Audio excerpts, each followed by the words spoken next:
Welcome everybody to a new type of video. Today we're going to be talking about the mid-year board game tag. Now, when I saw Jen Kemp's video over on Jen Kemp's Plays Board Games, I was so excited when she mentioned me and she asked me to do the tag. So I'm very excited. Thank you so much, Jen. She's absolutely lovely. Go check her out if you haven't already. I mean, I'm sure you know her, but if you don't, she makes wonderful solo playthroughs as well. And she's just very kind, so go check her out. So yeah, we're going to be talking about board games. What a surprise! And it's going to be about the mid-year tag. So the first half of this year, games I've played, games I've loved, and we're just going to talk through some games, which that seems like a pretty fun thing to do. So if you enjoy this video, please let me know. I'd like to do more of this style video and talk more about games like this as well, but it's new to me, so we're going on an adventure together. All right, let's jump right into the questions. Okay, so the first question is, what is your favorite board game so far? So I'm gonna interpret this whole tag as games I've played this first half of the year for the first time. So not necessarily games that came out this year, because that's just too difficult.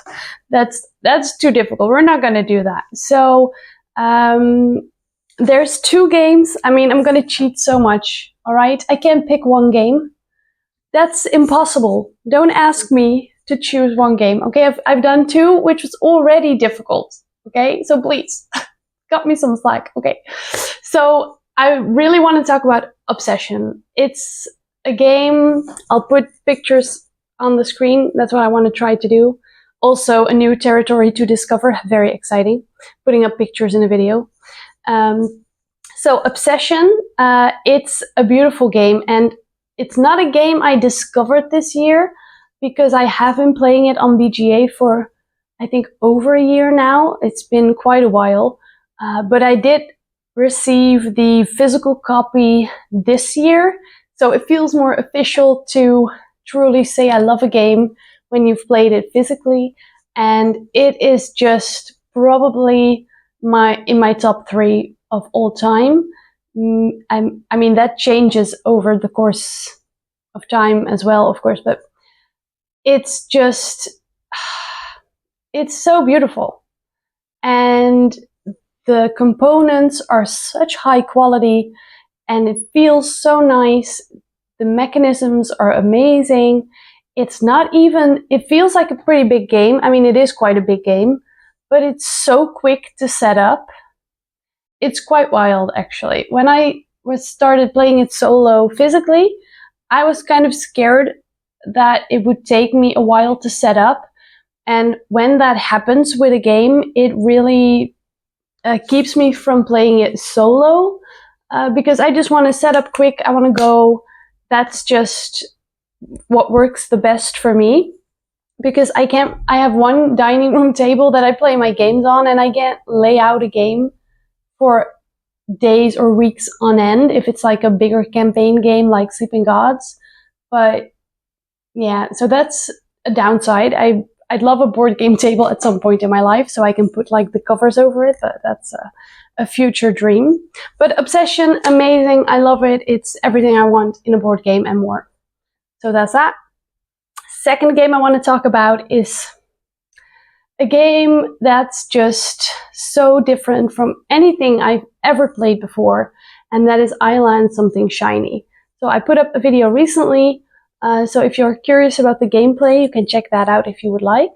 But it's just a new era of board games. That's how it feels like to me. I mean, it's not a new game. It came out, I think, 2 years ago even. I'm not sure. But it's beautiful. The components are beautiful. The story is beautiful. I mean, I'm not done with the story yet, so no spoilers, but it's the way the game plays, the simplicity of it. You flip a card, you make a choice, the story-driven elements, just everything about it is just, I love it so much.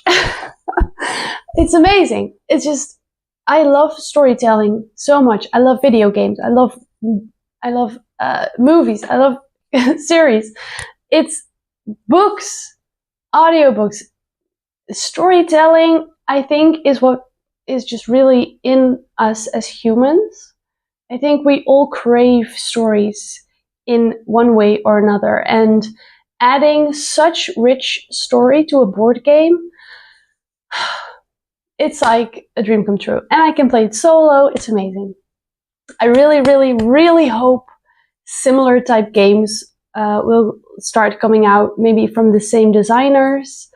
Yeah, if you have a recommendation for anything that's even remotely similar as Isla and Something Shiny, please let me know, because I'd love to know, because it's just such a beautiful game.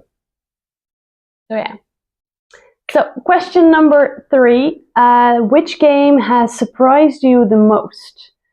So this one was difficult for me. I didn't really know at first what to answer, because most of the games I buy, or all of the games I buy because I've seen playthroughs. I know I'm going to like the gameplay.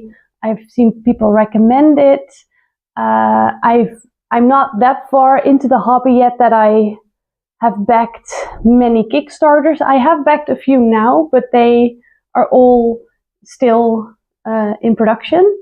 So I'm not really someone that gets to play a game for the first time before everybody else. So in that way, I can't get surprised yet. Or I don't let myself get surprised, I guess. But there's one game that I bought because I had a gift card from a friend for the local board game store. So I just went there. I didn't know what I was going to get. I was just browsing, and then I saw Under Falling Skies, which I had seen photos of, but I didn't really know anything about it, and the box itself didn't really speak to me that much, but I knew I had heard good things. So I picked it up, and I saw it was a solo only game, which I didn't even know. And I was like, wait, is solo only game? So I was like, I have to get this. And it had a campaign in it, and I was so excited. So that game definitely really surprised me. It's still one of my favorites, I think, of this year, maybe even more than this year. It's very easy to set up. The campaign is great. I'm not done with the campaign yet, but it's quite a small box, but it has so much in it, which is pretty crazy. So definitely that one. All right, question number 4. Which game's artwork or design has impressed you the most? So I have 2 answers here again. Okay, I can't choose. There's too many beautiful games. So number 1 is definitely for me Wormspan. That game, I don't think I've ever been that excited for a new release, maybe ever.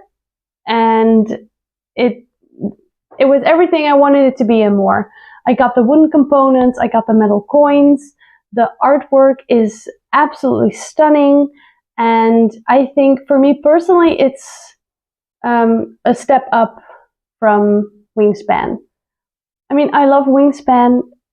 It's probably it was one of the gateway games for me. And a game I introduced to a lot of people, and everybody loves that game. I'll still play Wingspan, but Wormspan for me definitely is just that little bit extra, more strategic, more thinky. Yeah, it's absolutely incredible. And then the second game I want to talk about is Sleeping Gods. Sleeping Gods is just incredible. It blew me away. I knew I was going to like the game. I didn't buy it for quite a while, mostly because the artwork for me wasn't really resonating as much, especially just like the people, like the character designs. But I knew I was going to like the gameplay. So when I did get it, it was amazing. The artwork for like the maps and the storybook is incredible. Those are probably my two favorite parts of the game, is just discovering the land and reading the story, seeing what we encounter. Yeah, that's just incredible. It is a difficult game for me to set up. It's not a game I easily grab and put on the table to play. That's the only downside for me for Sleeping Gods, but I'm really hoping to play it more in the future. Question number 5. Which game do you want to get off of your shelf of shame? Now, I only have one game on my shelf of shame, which has been on there for, I think, over a year now, which is pretty bad. But that's still good, I think. I mean, I usually just play games that I get straight away because I'm so excited to play them that they get played like in the same day or the few days after I get them, depending on how busy I am with work and things. But yeah, so that's me. But the shelf of shame, the game that I have on there, the one that I have is Treasure Island. And it's because the player count is quite difficult to work with for me.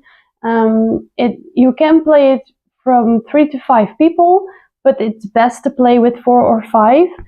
So it's just a number of people that I don't really often have around a table. So it's usually 1, 2, 3 people or 6+ people. And that little gap of 4 or 5 people, it just doesn't happen as often. So I'm hoping to table it at some point because I do think it would be a very, very fun game. I'm hoping to play it maybe with like my D&D group at some point because I think the style of the game would really suit a group of people that enjoy D&D. So that's my plan, but we are with like 6, I think, 5 or 6. We're with 6, I think. So it has to be at some point when maybe someone is on holiday or whatever. But I'm hoping to achieve that maybe at some point. But that's the only game I have on my shelf of shame. So I guess that's a bit of a flex. I don't know. Question number 6. Which game from 10+ years ago did you discover this year? Or which game is like the oldest game that you discovered this year?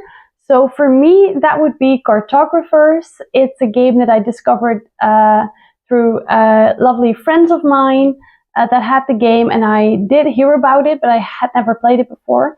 And so I was very happy I was able to try it out, and I bought it not very soon after because I loved it so much.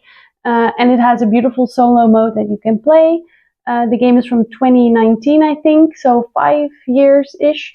So that's the oldest game that I played this year, and it's wonderful. I highly recommend that game.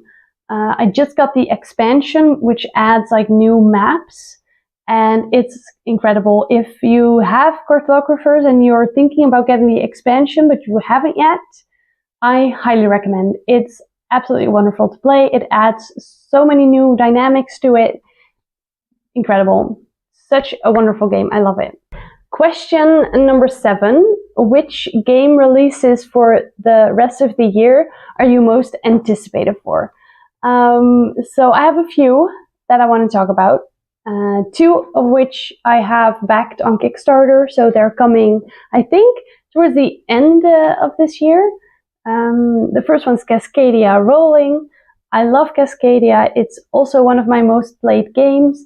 And I love roll and write, so when a roll and write version of Cascadia was announced, I knew I had to back it and get it because I know I'm going to enjoy that for sure. So I'm very excited about that. And then we have Witch's Cat, which is a solo RPG style game where you play a witch's cat and you're probably going on adventures, causing shenanigans, I don't know, causing trouble. And I'm very excited. It looks absolutely wonderful. It's coming out like around the fall, so around October hopefully, so it will be the perfect Halloween game to play. And I'm very, very excited for that one to come. And lastly, I want to talk about a game that I'm not sure when it's coming out. I'm pretty sure it's coming out later this year. And it's Conservas. I'm not sure how to pronounce it, but I saw Jenna from Board Game Garden play this on her channel, and it's a solo-only game. It looks absolutely incredible. The gameplay, just when I saw Jenna's video, I just knew when I saw her play, I was like, wow, this is perfect for me. I know I'm going to enjoy this. And it's about like catching fish, selling fish on the fish market. I don't know. I just thought it was perfect for me. And yeah, I'm very excited for that to come out. I should look up when, how, I'm not sure, but it looks amazing. So I'm definitely very excited for that one.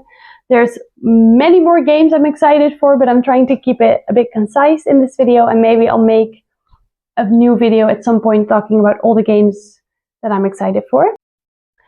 Question number 8. It's what video of yourself has been your favorite that you've made this year? Now, I've started my channel this year, so there's not too many to choose from yet, but definitely I think my vlog video, because vlogging is just something that I really, really enjoy.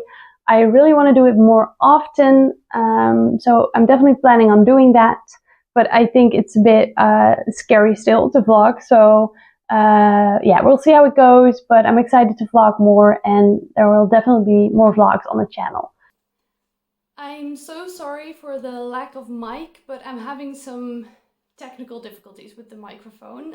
It's just distorting the audio when I film for more than 5 seconds, which is just really annoying. So this last segment, I'm so sorry, it will have pretty bad audio quality or just my phone audio. I'm just gonna have to invest in a better microphone at this point, because this isn't working as well as I hoped. So maybe the newer videos on my channel, it might be that there will be a bit of a gap, because I'm gonna have to invest in a better microphone, and I don't know when it will get here. But so I'm so sorry about this portion, but I don't want to leave this part out of the video. But I also don't want to film this part, because I've filmed it like 7 times now and all the audio files were corrupt. So I'm gonna do it one last time, but the audio will just be worse. So I'm so sorry, but I do really want to mention these people. I want to tag a couple of people. I mean, this channel is so new that I don't think these people will see the video. But I'm also using it maybe to kind of promote them and talk about the channels that I'm loving at the moment. So maybe they will get discovered by more people. I mean, I'm guessing everybody already knows all these channels, but there might be some that you don't, so it could be fun. So first up, I want to talk about Sword and Board Games. He's an absolutely wonderful content creator. He and I have been following each other on Instagram for a while, and he's just absolutely lovely. He makes wonderful games, board game videos, and see, it's going so badly because I've done this 100 times that I don't even know what I'm saying anymore. Sword and Board Games. He makes beautiful videos. He does solo playthroughs, but he also does really cozy, chill, like board game unboxings that are very fun to watch, so I highly recommend checking him out. Next up, I'm going to talk about Blue Dog Board Games. Her name is Rhiannon. She makes solo board game playthrough videos. She's wonderful. She's been an inspiration for me to start the channel. She's great. She plays very fun games as well, often games that I haven't seen before, so that's very fun, so I recommend checking her out. Then I'd love to talk about Tim Chuan, which is just one of my favorite YouTubers at this point. He is an amazing videographer and he makes beautiful videos.